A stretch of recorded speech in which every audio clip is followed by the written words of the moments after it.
capítulo 6, aula de número 37. Técnicas práticas de curas mental. Nesse capítulo 6, mais precisamente nessas últimas aulas, o Dr. José Murphy já vai entrar em conversas, informações. Ele teve acesso a outros autores, personagens, e ele vai entrar num processo mais sutil. Ele vai já dar técnicas de meios que já não é tão convencional, no aspecto de medicina tradicional, porque como psiquiatra, médico, ele conhecia a anatomia humana, ele conhecia os fármacos, ele conhecia os benefícios e também conhecia aquilo que nós chamamos de drogadições, o efeito também contraditório que nós temos hoje na medicina, nas drogarias, o efeito que o medicamento também faz no nosso organismo. E ele em nenhum momento ele é contra os medicamentos, os tratamentos convencionais, mas ele, quando ele compreendeu a cura através da mente, ele começou a trabalhar não separado uma coisa da outra, mas ele começou a complementar. Claro que ele parou de atender em hospitais, dar consultas e começou a trabalhar só no aspecto da espiritualidade, mas ele não negligenciou a cura através também dos métodos tradicionais. Ele sempre indicava as pessoas a ir ao médico, principalmente aquelas que tinham mais dificuldade de acreditar. Ele sempre vai relatar isso em um ou outro capítulo. E aqui, na aula anterior, ele já mencionou um colega de trabalho, um médico, que tinha essas faculdades despertas e mesmo trabalhando na área da medicina, ele fazia esse complemento. Já citei em algumas aulas que alguns iniciados vêm à Terra e trabalham na área da medicina para não ser tão exposto e despertar tanta curiosidade em massa. Então vocês ficam atentos quando ele relata experiências, porque nas entrelinhas tem muito mais do que nós podemos acreditar e imaginar. Na página 109, ele diz: uma aleijada levanta-se e anda. Nos últimos anos de sua carreira de curador, Dr. Kimbo usava com frequência o método absoluto. Em um de seus trabalhos, conta como curou uma mulher aleijada. Chamado para uma consulta, entrou uma inválida, idosa, recolhida ao leito. Segundo ele, a doença da paciente era devido ao fato de estar aprisionada em uma crença tão rígida e restritiva que não conseguia levantar-se e andar. Vivia em uma sepultura de medo e ignorância. Como acreditava literalmente na Bíblia, sentia-se assustada. Quero abrir um parêntese aqui e fazer uma consideração. Já falei isso em outras aulas e nós precisamos tomar muito cuidado quando nós começamos a associar algumas doenças de algumas pessoas com nossas ou com as crenças ou que um autor falou no livro. Nós vimos uma pessoa com enxaqueca e às vezes julgamos que essa pessoa é muito cabeça dura, é uma pessoa muito teimosa, é uma pessoa que tem pensamentos repetitivos, conforme muitos autores falam sobre a linguagem do corpo. lembrando que isso é uma realidade, sim e não.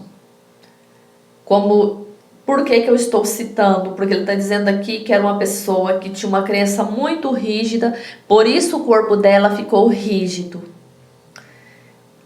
Tem mestres que passaram por situações semelhantes e que nós precisamos avaliar. Toda vez que nós citamos isso a alguém e nós pegamos como referência algum livro, e eu não estou dizendo que o Dr. Zé Murphy não sabe o que ele está dizendo, é exatamente o contrário. Ele está dizendo que foi feito uma análise de um grande profissional nos dois setores da vida, tanto na vida, na experiência profissional como médico, como um iniciado, que ele tinha uma clarividência trabalhada, direcionada e uma vontade treinada. Então nós precisamos ficar atento a essas informações, porque lembra que eu falei principalmente para quem está no método, para não sair fazendo adivinhações sem ter consciência e pensar nas consequências que nós estamos distribuindo, as nossas informações, os nossos achismos, os nossos acreditares. Nessa sepultura, escreveu Kimbe, estava na presença e no poder de Deus, lutando para romper os laços, quebrar os grilhões, erguer-se dos mortos. Quando a mulher pedia a alguém uma explicação de algum trecho da Bíblia, a resposta era como uma pedra. E ela era seguida, ansiava pelo pão da vida. Dr. Kim diagnosticou o caso como o de uma mente turva e estagnada devido à emoção e ao medo causado pela incapacidade de compreender claramente o sentido do trecho da Bíblia que estivera lendo. Esse fato transparecia em seu corpo sob a forma de uma emoção negativa e anestesiante que acabou se convertendo em paralisia. Nesse ponto, Kim lhe perguntou o que significava o versículo da Bíblia. Lembra que ele disse aqui que era uma pessoa rígida? Por isso o corpo dela também não tinha movimentos. Mas quando nós temos um medo, o medo paralisa. Quando nós temos uma ansiedade, nós fazemos tudo com pressa, mal feito e com ânsia de acabar logo aquilo. Seja um trabalho doméstico, seja uma leitura, enfim, qualquer coisa. Ou a própria vida. Tem pessoas que passam pela vida por uma ansiedade, uma preocupação, um medo. O próprio medo, ele traz várias consequências. O medo traz ansiedade, o medo traz angústia, traz tristeza. Por isso, ele, com a clarividência que ele tinha, ele explicou a necessidade que a mulher tinha dessa rigidez que representava e que reverberava no corpo dela. Quando nós temos um pensamento, ele reverbera nas nossas experiências futuras. E o que nós tivemos passado também está reverberando nas nossas experiências atuais. O medo que ela tinha era o que apresentava no corpo dela. Por isso nós precisamos tomar essas cautelas, precisamos ficar atento a essas experiências para a gente não sair falando besteira e colocar mais peso na experiência de uma pessoa do que ela já tem. Porque dependendo do nosso diagnóstico inconsequente, a gente pode curar ou a gente pode levar essa pessoa a mais problemas. Neste ponto, Kimberly perguntou o que significava o versículo seguinte da Bíblia. Ainda por pouco tempo estou convosco e depois irei para junto daquele que me enviou. Haverei a vez de procurar-me e não me encontrareis. Também onde eu estou, vós não podeis ir. João 7, 33, 34. Ela respondeu que a passagem significava que Jesus tinha ido para o céu. Kim lhe explicou o que o trecho realmente significava, dizendo que por um pouco de tempo estou convosco. Era a explicação que ele mesmo dava aos seus sintomas, sentimento e expectativa das causas. Naquele momento sentiu compaixão e simpatia por ela, mas não podia permanecer nesse estado mental. Quando ele explica, ele consegue orientar, porque era algo que ela acreditava, mas ela pegava a Bíblia, a própria Escritura, as passagens e lia ao pé da letra conforme ela tinha instrução, conforme talvez foi educada, aquilo que ela acreditava ou aquilo que disseram a ela. Por isso ele diz que teve ali um sentimento de compaixão. Naquele momento sentiu compaixão e simpatia por ela. Não podia permanecer nesse estado mental. O passo seguinte consistia em ir a ele que nos enviou. Este explicou. Kim era um poder criador de Deus existente em nós. Kim imediatamente viajou em espírito e contemplou o ideal divino. Isso é a vitalidade, inteligência, harmonia e poder de Deus em ação na doente. Quando ele sai daquele estado de observação da aparência da doente e ele viaja no espírito ideal daquilo que ela realmente é, ele traz essa verdade absoluta e coloca, vamos colocar isso entre aspas, porque ninguém coloca nada na mente do outro, ela apenas está receptiva àquela cura. E por esse motivo, disse a mulher: por isso, aonde eu vou, não podeis ir, porque estai prisioneira da tua crença estreita, restrita, e eu estou com saúde. Ele coloca entre aspas.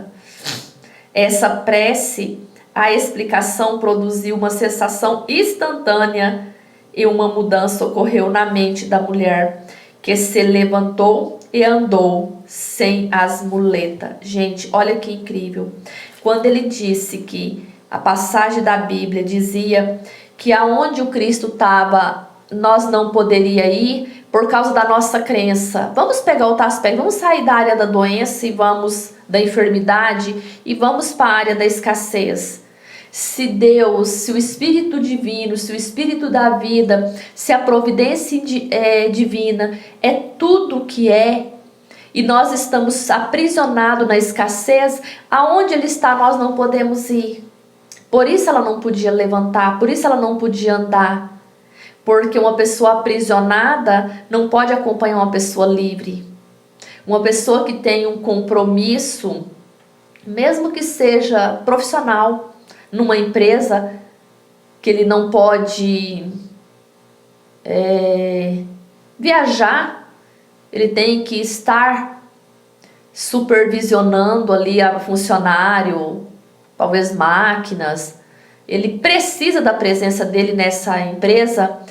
E uma pessoa que é livre, que tem uma agenda flexível, que pode viajar, que pode trabalhar de um hotel, de uma praia, de um recanto, de qualquer lugar do mundo, essa pessoa não pode acompanhar. Ela não pode porque ela está presa a um compromisso. E a mulher estava presa a uma doença.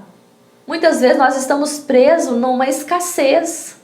Por isso nós não podemos acompanhá-lo. Por isso que a partir do momento que a mulher entendeu, ela levantou e andou. Não é isso que o próprio Cristo fazia? levanta, pega sua cama e anda, pega seu leito. Disse Kimbe que esta foi uma das mais extraordinárias curas que fez. Ela estava, por assim dizer, morta por causa do erro, e trazê-lo à vida ou à verdade foi como ressuscitar dos mortos. É a explicação mais congruente do que Jesus dizia: levanta e anda. Ressuscitar Lázaro. Quantos Lázaros tem no mundo hoje? Quantas vezes nós estamos no estado de Lázaro? Kimbe citou a ressurreição de Cristo e explicou ao seu próprio Cristo ou a saúde. Explicou-lhe também que a ideia que ela aceitou era o anjo, ou a ideia que afastou para longe a pedra do medo, da ignorância e da superstição. Essa ação liberou em seguida o poder curador de Deus, que a tornou mais uma vez inteira e sadia. O método da determinação categórica. Quando a gente lê uma história dessa, a gente fica até emocionado, impressionado, mas vejo que tem mais valor quando é colocada em prática. Meditar sobre essa história que foi real, tem vários registros do doutor, em qual todos os livros de metafísica, de autores mais congruentes, doutor Emmett Fox, Charles Fillmore, Joel Goldsmith, doutor Zeb Murphy, quem mais? Estou olhando aqui nos meus livros para ver se eu lembro. Connie Mendes fala dele, John Pearce fala dele, vários. Ele foi referência na era que explodiu na Europa, os metafísicos, que já não era perseguido, quando aflorou o conhecimento, que foi trazido grandes consciências para propagar o conhecimento. Ele é citado em vários livros de autores que são sérios, responsáveis e que vale a pena a gente estudar. Quando ele escreve em vários trechos, artigos, ele era médico, dava entrevista, acho que tinha até um programa na TV da época. Ele era respeitado, ele era uma pessoa que tinha conhecimento tanto da área da medicina quanto da área da metafísica. Esses relatos são reais. E essas curas que ele fala que muitas impressionaram de maneiras infinitas, porque essa não foi a primeira cura impressionante que ele fez, mas foi uma das, ele deixa isso claro, é justamente nós pegar essa prática e refletir, colocar na nossa vida. Achar lindo, maravilhoso, se emocionar e não praticar, acho que é até um desrespeito a essa pessoa que dedicou tanto tempo a trazer o conhecimento à luz, trazer a luz onde estava a escuridão e a ignorância, e a gente não fazer uso delas, achar lindo e não praticar. Não vejo que isso faz muito sentido. Método da determinação categórica. Segundo o sentimento e fé que inspira a palavra adquire poder quando nos damos conta de que o mesmo poder que move o mundo move-se em nossos benefícios e nos robustece a palavra, cresce a nossa confiança e a nossa certeza. Nenhum esforço é feito para adicionar poder a poder. Não deve haver o menor conflito, coerção, força ou luta mental. Quando ele disse que o sentimento e a fé é como se ela nos fizesse crescer, e eu até utilizei uma palavra inadequada, não é como ela faz nós crescer em todos os sentidos, porque quando a gente vê uma palavra direcionada a um grande homem, o Alexandre o Grande, um grande mestre, não significa que é de estatura, não significa que ele tem 2 metros de alturas. Era pessoas grandes em poder mental.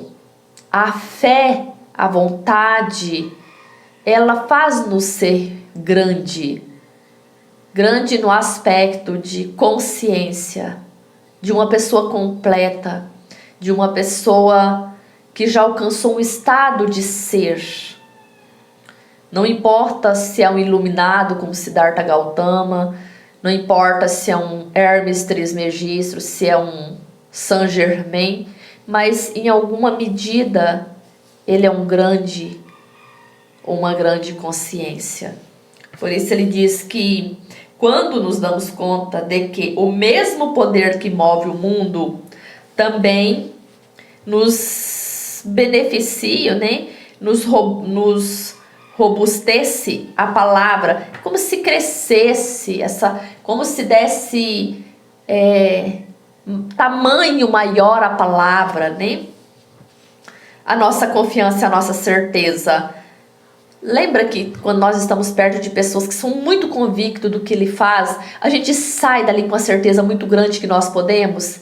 Quando nós estamos perto de pessoas muito negativas e destrutivas, até aquilo que a gente tem certeza, a gente começa a duvidar. É nesse aspecto que ele fala que cresce a nossa confiança na palavra. A pessoa fala algo, nos motiva, nos incentiva, aonde nós temos uma fraqueza e aonde nós já temos uma segurança, aquilo aumenta,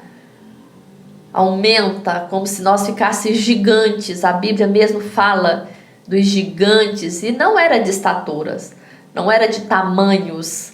Poderia ser? Poderia, mas tem pessoas poderosíssimas que eram pequenos, até mesmo considerados raquíticos, pessoas franzinas, pessoas pequenas, que não é aquelas pessoas que são treinadas, são corpos robustos e um poder extraordinário. Nenhum esforço é feito para adicionar poder a poder. Não deve haver o menor conflito, coerção, força ou luta. Quando nós estamos estudando principalmente assuntos místicos, se nós colocar força, se nós querer acelerar um processo, é atrasar toda a nossa jornada. Porque esse processo, não vou dizer que ele é lento, mas ele necessita de uma clareza para que não fique lacunas lá na frente para atrapalhar o processo evolutivo. Uma coisa mal compreendida no início, ela vai gerar confusão e conflito no final. Gosto muito da fala de um professor que ele dizia: é impossível manter um erro sem cometer outro erro.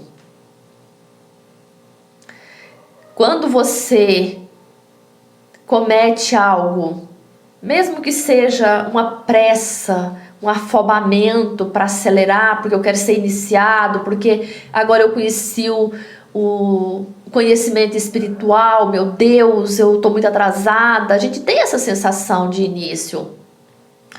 É impossível você chegar no final tendo clareza e consciência daquilo que você está estudando.